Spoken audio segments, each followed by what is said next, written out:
2020 was like retirement time. I got to feel what retirement would feel like, and I liked it. Didn't want to start just taking dates to take dates. This came through, and I don't know, I just, the fact that it was Leon's studio had something to do with me wanting to do it. There's a cachet there, there's a mystique there. But that caught my attention, and I thought, this could be interesting, let's go for it.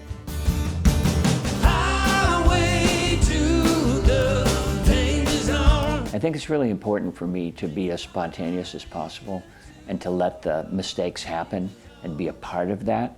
So I sort of on purpose put things in the show that are not quite perfect yet. We haven't played them that much. So we have to kind of listen to each other and kind of invent it as we go along. Scott Bernard, my guitar player, came to me at soundcheck and said, you know, we can do that version of Danger Zone here, the Archer sort of pseudo-country version of Danger Zone, and the Beatles medley. Good day, sunshine, you got it. Then we lie. We just finished warming up with it upstairs, and being as it was barely rehearsed, I figured that would kind of lighten things up right from the start, push us into that spontaneous kind of, you know, see where this goes, what happens. You and I have much to say. A nice small audience becomes like a living room, and the energy in there became really vulnerable in both directions, because I can see them as well as they can see me. And then by halfway through the show, there was a level of connection that you can't make happen in 2,000 seaters. The big rooms just don't get that intimate. I'm sure you've heard artists who come off a stage and go, that was a horrible audience, you know, because they couldn't feel the energy come back around.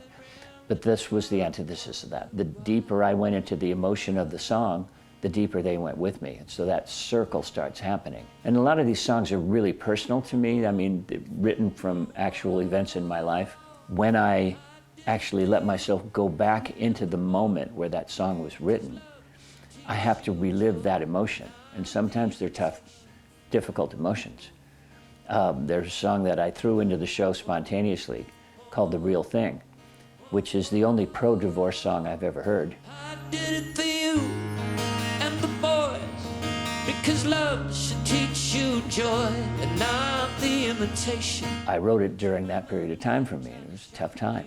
And every time I sing it, when I really let myself drop into that lyric and drop into that moment, I go right back in time, and it becomes a difficult song to perform. I'm sort of riding this wave of emotion, and if I get too caught up in it, I say, just think about pitch, and just focus on the pitch of the note I'm singing until I come back into here, and then I can see if I can surf it some more without losing myself in it. I actually lost it in Celebrate Me Home, which I didn't see coming at all. Please.